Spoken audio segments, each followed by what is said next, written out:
안녕하세요. 임플란트 타이거입니다. 오늘은요 65세 이상 어르신들 중에서 가장 큰 고민 중에 하나가요, 내가 지금 살고 있는 집에 대한 고민인데요. 월세 4만원 정도 내면서 내 건강을 돌봐주고 그리고 24시간 내 안전을 지켜줄 수 있다, 그런 집에서 살 수 있다 라고 한다면 여러분은 어떻겠습니까? 그래서 오늘은요 65세 이상 어르신들이 월세 4만원 정도만 내시고 지방자치단체와 국가로부터 보호와 관리를 받으면서 살 수 있는 고령자 맞춤형 공공임대주택에 대해서 한번 알아보려고 합니다. 그 중에서도요 2020년에 새롭게 입주자를 모집하고 있는 정보에 대해서 알려드리려고 하는데요. 오늘 이 영상 궁금하시면 계속 봐주세요.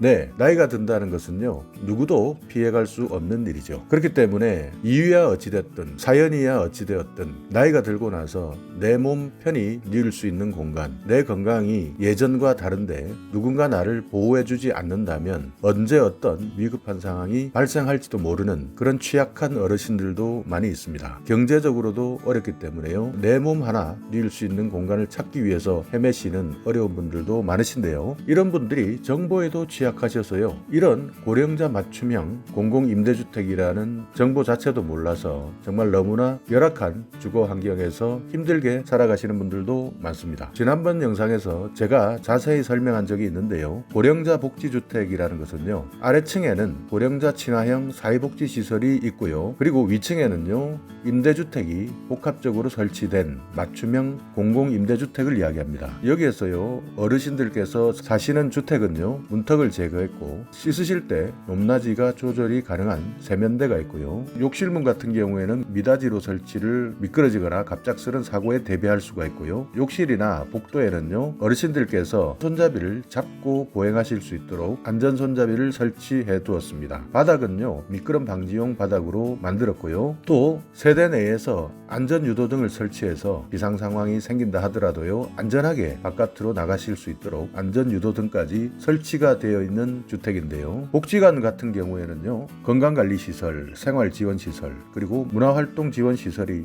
아래층에 갖추어져 있습니다. 건강관리시설에는요 간호사실, 그리고 물리치료실, 헬스케어 시설 등이 갖추어져 있고요, 생활지원시설에는요 식당, 사우나, 그리고 시니어 카페 같은 것들이 구비가 되어 있습니다. 문화활동을 하기 위해서는요 텃밭, 소규모 영화관, 교양 강좌실, 이런 것들이 갖추어져 있는데요, 이렇게 65세 이상의 어르신들이 내 건강을 챙기고 내 안전도 챙기고 그리고 각종 문화활동을 통해서 의미 있는 시간을 보낼 수 있도록 갖추어져 있는데요, 이것이 한 달에 월세 4만원 정도밖에 되지 않는 저렴한 임대료라는 것이 더욱더 매력적인 주택인 것이죠. 이런 주택은요 지방자치단체에서 어르신들에 대한 주택 수요를 파악해서 사회복지시설에 대한 운영계획을 마련해서 국토교통부에 신청을 하게 되면요 국토교통부에서 주택을 건설해주고 복지공간을 제공해주는 시스템입니다. 그러나 주택 건설과 복지공간이 제공되고 나면요 여기에 대한 운영과 관리는 지방자치단체에서 맡아서 하는 구조로 되어 있죠. 그렇기 때문에 실제 공간과 주택에 대해서는 정부에서 책임을 지고 운영과 관리는 해당되는 지방자치단체에서 맡아서 하는 시스템입니다.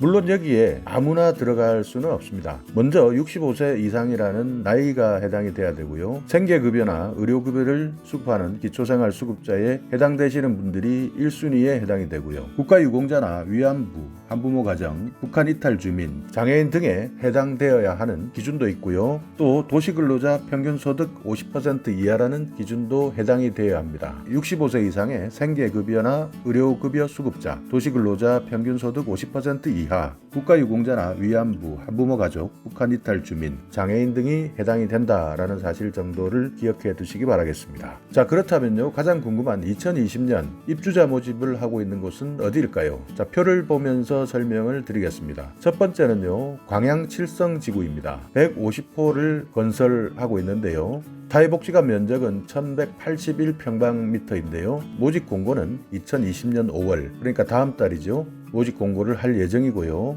입주는 2020년 12월 올해 말에 입주를 할 예정입니다. 그렇기 때문에 여러분께서 광양 칠성에 있는 고령자 복지주택에 입주하시겠다라고 한다면요, 5월에 모집 공고가 나니까요, 미리미리 준비를 하셔서요, 대비하시기 바라겠습니다. 그리고 고성교사지구 같은 경우에는요, 총 100호가 건설이 되는데요, 마찬가지로 5월에 모집 공고가 있고요. 입주는 올해 12월에 할 예정입니다. 진도 쌍정지구 같은 경우에는요, 100호가 건설이 되고 있는데요, 사회복지관 면적은 상대적으로 조금 좁은 것 같습니다. 모집 공고는 다음 달 5월에 실시하고요. 입주는 내년 5월에 예정입니다. 영덕 영해 같은 경우에는요, 124호를 모집하고 있는데요, 올해 9월에 모집 공고를 할 예정이고요. 입주는 2021년 내년 8월에 입주를 할 예정입니다. 보령 명천은요, 120호에 입주자 모집을 하고 있는데요, 올해 10월에 모집 공고를 하고 내년 10월에 입주를 할 예정입니다. 보령 명천 같은 경우에 사회복지관 면적이 가장 큰 것으로 나와 있습니다. 마지막으로 올해 모집을 하고 있는 지구는요, 정읍 연지 지구인데요, 88호를 모집하고 있는데요, 올해 연말에 모집 공고를 하고요. 입주는 1월이라고 되어 있는데요, 3월 정도로 예상된다고 하니까요, 정읍 연지 지구에 입주하시겠다라고 생각하시는 분들이 계신다면요, 입주 예정 날짜는 다시 한번 확인해 주시기 바라겠습니다. 자, 그렇다면요, 입주 신청은 어디에다 하는지 궁금해 하실 텐데요, 입주 신청은요, 해당 지역 지자체의 홈페이지를 참고하셔야 합니다. 예를 들어서 광양 칠성지구 같은 경우에는요, 광양시 홈페이지를 참고하시거나 광양시의 주거복지와 관련된 담당 부서에 전화를 하셔서요, 확인을 해 보셔야 합니다. 그러니까 2020년 5월 모집 공고가 날 예정이니까요, 여러분께서 관심을 가지고 계시다가 5월 달에 모집 공고가 나게 되면요, 이 모집 공고에서 자세하게 모든 신청 방법과 절차까지 다 안내할 예정이지만요, 그러나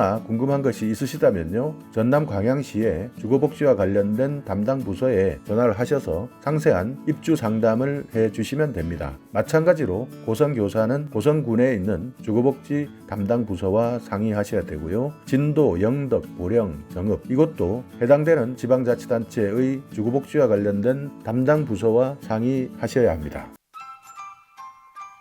그리고 여러분께서 참고를 한번 하시기 위해서요, 현재까지 고령자 복지주택 추진된 현황을 한번 살펴보면요, 가장 먼저 성남 위례에서 2016년 6월에 입주를 해서요, 많은 어르신들이 만족한 생활을 누리고 있습니다. 그리고 분당 목련에도요, 2016년에 입주가 완료됐고요. 그러면서 2019년 12월, 지난해 12월이죠, 안동 운흥지구도 입주가 완료가 되었습니다. 그리고 올해 영월 덕포, 부안 봉덕에 모집이 완료됐고요, 아직 입주는 하지 않은 상태죠. 웅진 백령 같은 경우에도요, 이번 달에 모집이 완료되었습니다. 광양 칠성, 고성 교사, 정읍 연지, 진도 쌍정, 영덕 영해, 보령 명천, 여기에 대해서는 설명을 드렸는데요, 그 이후에도 2021년 내년에요, 울산 혁신, 하천 신읍, 제천 청전, 그리고 2022년에는요, 서울 번동, 홍천 북방, 영월 주천, 평창 종부, 부산 구포 등 지금까지 입주를 했거나